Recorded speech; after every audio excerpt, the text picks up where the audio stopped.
Hello and welcome to the Kayden Gordon Show, today's best country mix. Joining me right here today is Cathy Dobson. Cathy, how are you? I'm really well, and it's really great to be talking to someone in America. It's still mind-boggling to me. Of So no, course. I'm well. That's good to hear. So why don't you start by telling us a little bit about you and how you got started in music? Okay, I'd love to. As I said, I'm an older person now, but I started music in, I suppose, high school, you would say, and I would have loved the piano, but my parents couldn't afford that. So they got me a guitar. I remember it was $17 at the time. And so I learned at high school, learned to play the guitar. And I suppose, like a lot of teenagers, the guitar became an escape where you could get into your bedroom and just play to yourself. And I did a lot of that. At the same time, there was a school, what they call a seminary, and the brothers there were into music, and they put out these books with about 300 songs, covers in them. And all of a sudden, you could learn so many songs. Mind you, they censored a lot of the songs, and the words weren't always the right ones. But so that got me into it. And then my father took me to a few talent quests, etc. And at the same time, I've been a teacher full time. And I was working a couple of nights a week in a hotel regularly where I met my husband. And so eventually, though, I let the singing go because I had children and went back to it. But I didn't start writing my own songs till about 15 years ago. And up until then, I was doing everybody else's songs. So that's a brief history. So, what is it about music that you absolutely love about it, Cathy? Look, I think it is the fact that you don't have to worry about age. You can do Mm-hmm. it forever. And and for me, the songwriting is really the focus now, and I can do that till forever, I suppose. But so I just love that. I love being able to try the challenge of trying to tell a story in 3 minutes. And I always think that's pretty cool as well. To say everything you want to say in 3 to 4 minutes. That's absolutely really, really true, Cathy. And, there's so much that could actually be received from a song in like 3 to 4 minutes. Some songs are longer, some songs are less.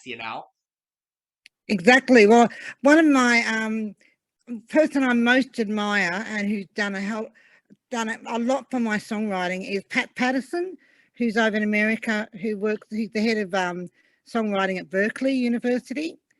And he comes out to Australia a couple of times a year, or he did until COVID, but Hmm. he came out recently, and he gives the best advice for songwriting. And so once I discovered Pat, my songwriting went to another level, I think. So love Pat Patterson.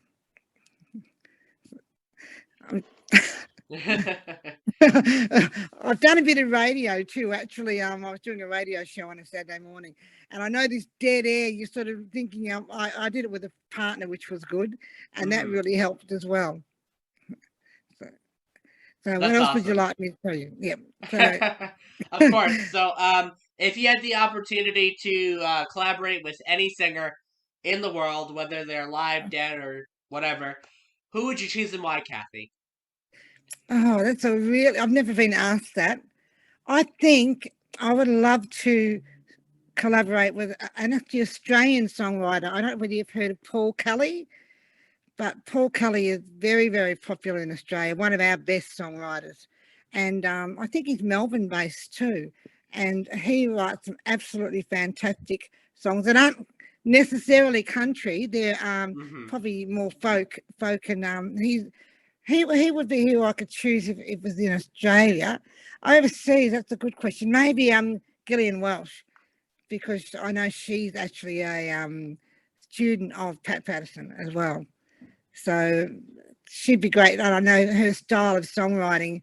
Um, Pat suggests that you write for 10 minutes non-stop about anything you Hmm. want to write. And she's done that. She's got books and books and books of them with great lines in it. And so it would be good to chat to her even. So that'd be nice. Thanks for that hard question. Do you have any singles or projects that you have coming up that you'd like to share with us today, Cathy? Yeah, that'd be great, Kayden. I've got a new album coming out. It's due, I think I'll be releasing it in November. It's called Living in Mediocreville. Hmm. And I've released two singles already, A Little Faith and Vapor Trail. And the title track is Mediocreville. I'll probably put out in about 4 weeks. And I don't know what's happening in America, but over here, there's a big sort of, people are staying away so much from albums, and they're doing more singles and just releasing singles and not albums. And Hmm. I'm thinking this might be my last album, and it's a lot to do with the cost by the time Yeah. you do the cover artwork and the pressing and everything, Hmm. and maybe just release the singles on the radio, onto radio. And so I do have a project in mind.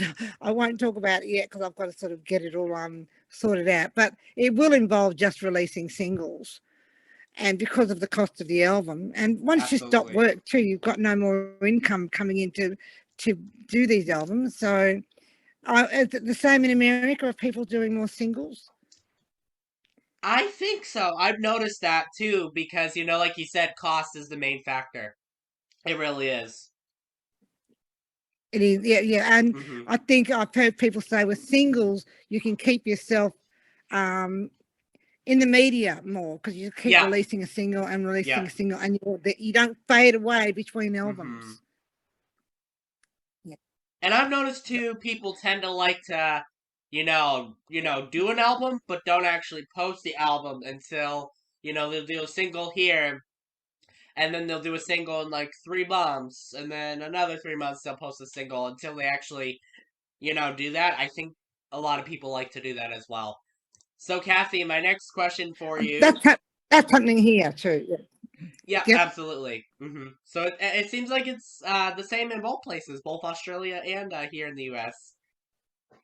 Yep. Yeah. So, where do you see yourself in the next 5 to 10 years? Where do you want to be in your music? Oh, that's good. Another good question. I think for me, I would really like to have people cover my songs, which has happened Hmm. already. I've already had, I don't know whether you've heard of Andrew Swift here in Australia, who's covered one of my songs and did quite well out of that with videos and everything. I've also got other people covering my songs. They haven't recorded them, but they're putting my songs into their sets. And so I'd like to see more of that happening. So I'll keep writing, and hopefully I won't have to necessarily record them. Someone else will record them. And so I don't know how that will be with, you have to have someone pitch your songs, I suppose. Hmm. But that means I can write forever then without having the cost of producing them. Right. Right. So, What is the message that you would like to give your fans or anyone that might be listening or watching this? look, the message is just support all the artists or your favourites if you can.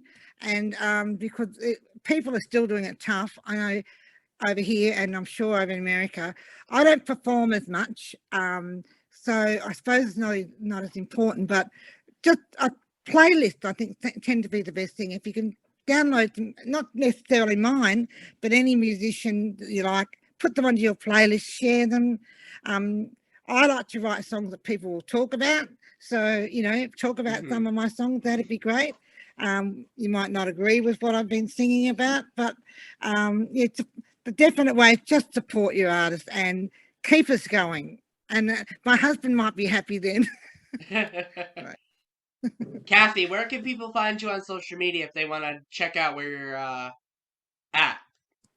Okay, I'm on Facebook under Cathy Dobson with a C, and I'm also on Instagram as Cat Dog or Cat Dog on Instagram. I do have a web page, but I rarely use it. It's sort of there in case I need it. But basically, Instagram.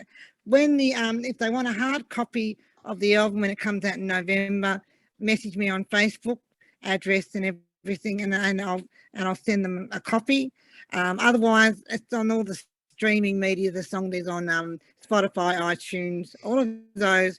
I have 2 albums. There'll be 3 albums on the Spotify link, but I have one album that's on Reverb Nation. That's an earlier one.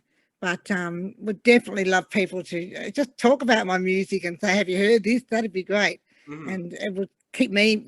Well, I could tell my husband, "Say things are getting better."